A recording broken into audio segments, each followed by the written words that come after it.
guys, welcome back here to the Fishing Teacher. Appreciate you guys swinging by the channel today. We are going to have a discussion on flipping, whether you should use braided line or fluorocarbon line for flipping.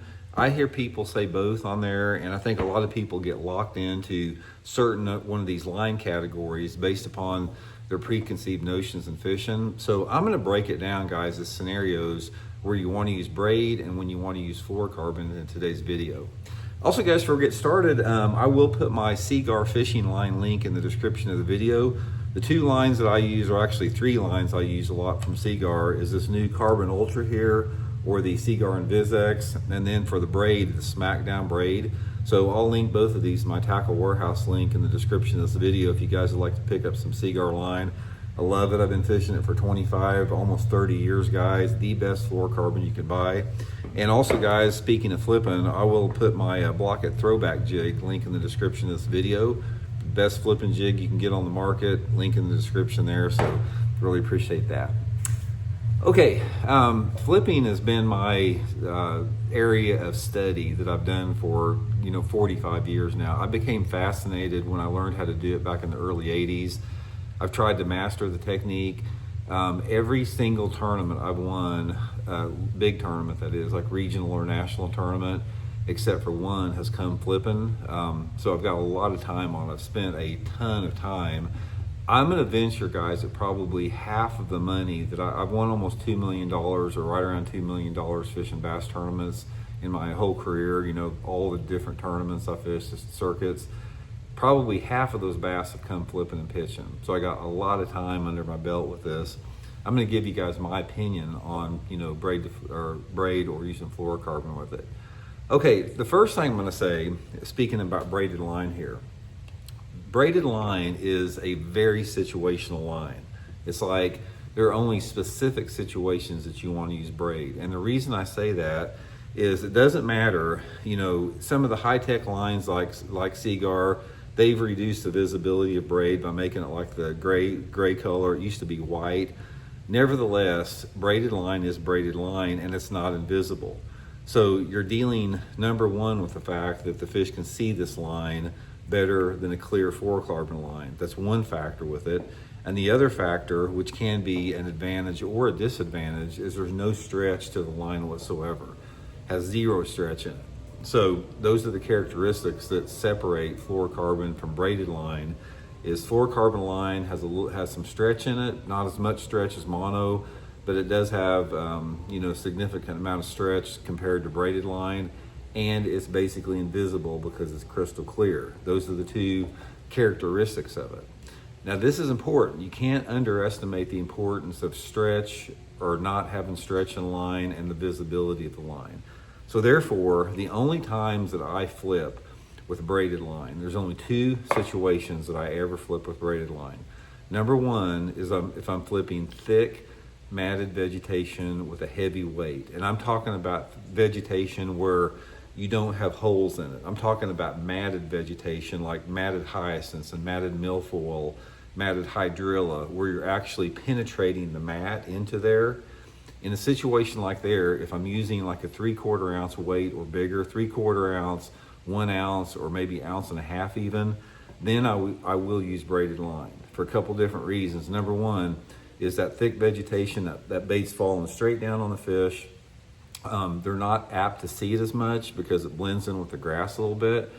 And the fact that you've got to have that power. When you're talking about moving a 5 or 6 pound bass that has a 1 ounce sinker in its mouth in thick matted vegetation, you have got to have your maximum amount of power. So therefore braid would be my choice in a situation like that. Now, if I'm flipping vegetation like this, not really matted, but it's thick, say for example, there's holes that big around in it or lily pads, that's when I usually go to fluorocarbon line. I've got a little bit more opening. I get more bites and land more fish like that. The only second time that I use braid when I'm flipping is in a non-grass situation, is if I'm fishing extremely thick cover in dirtier water. So prime example, probably the only tournament I've ever done good flipping braid in a non-grass lake was that we were fishing a tournament at Sam Rayburn Lake about 8 or 9 years ago. And Sam Rayburn Lake, they've got these, they're like thorn trees. They're like super thick mesquite, thorny type trees. I'm talking about these things are gnarly. They got branches everywhere on it. And these bushes were in about 6 or 7 foot of water, and the fish were on the bottom. And I simply could not get the fish out of there with fluorocarbon. There was too much stretch in the line. It was too thick a cover. And I went to braided line in a situation like that simply because the excessive and abnormal amount of thick cover there. So braided line is relegated to extremely thick cover or matted cover.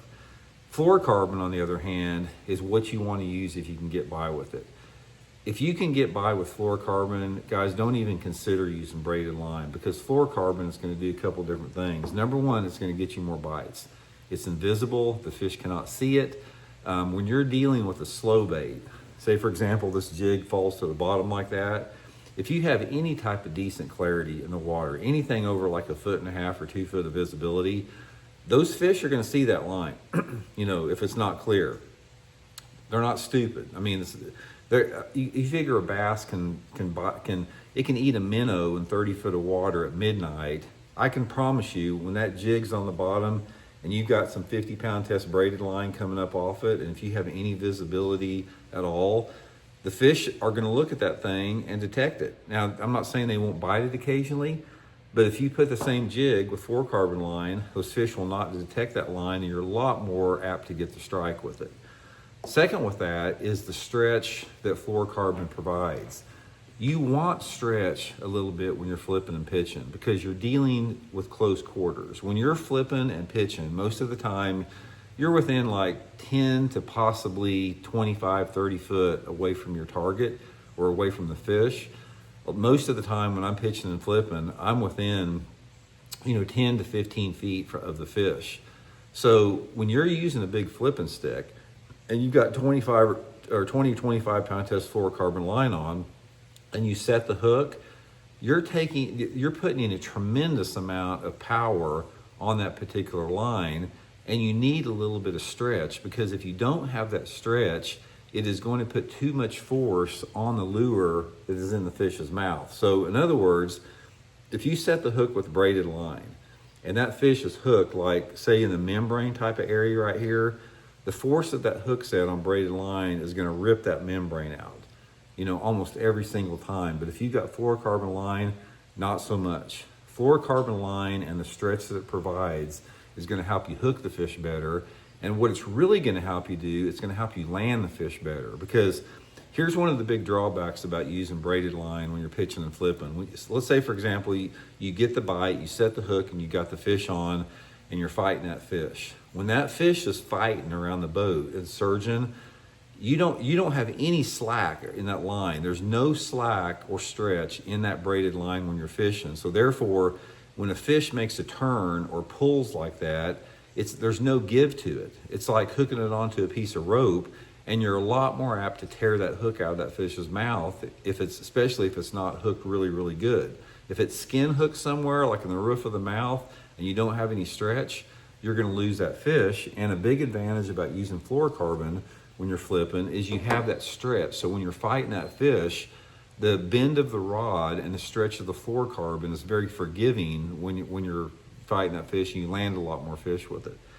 So basically, stay with fluorocarbon as much as possible. You're going to get more bites with it. You're going to land more fish with it. It's super sensitive. You're not going to have any problem detecting the strikes. And I would just discourage, guys, everybody to stay away from braid unless it is a tool that is completely necessary for that situation that you're fishing. And like I said, there's only 2 situations I will ever use braid in for flipping and pitching. A lot of people, I see them use it a lot. I see them pitching and flipping braid just in the same situations I always flip fluorocarbon, and I can promise you it's costing you bites. Even some good anglers did. I know Greg Hackney, guys, I highly respect him as a flipper. He's one of the top flippers in the planet. He uses braided line a lot more than I would ever, and I can promise you that braided line is probably costing Greg strikes. He likes the power, he's comfortable with it, but I can promise you if he gets 50 bites flipping his braided line, he's probably going to get, 80 bites flipping fluorocarbon line, but that's just what he's comfortable with. So overall, guys, stay with fluorocarbon. It's going to get you more bites. Definitely a better choice. So anyway, guys, both of these, you'll love this line, guys. Get you a couple spools on my Tackle Warehouse link. I promise you guys, you'll love the Seaguar, the best fluorocarbon you can buy. So talk to y'all later.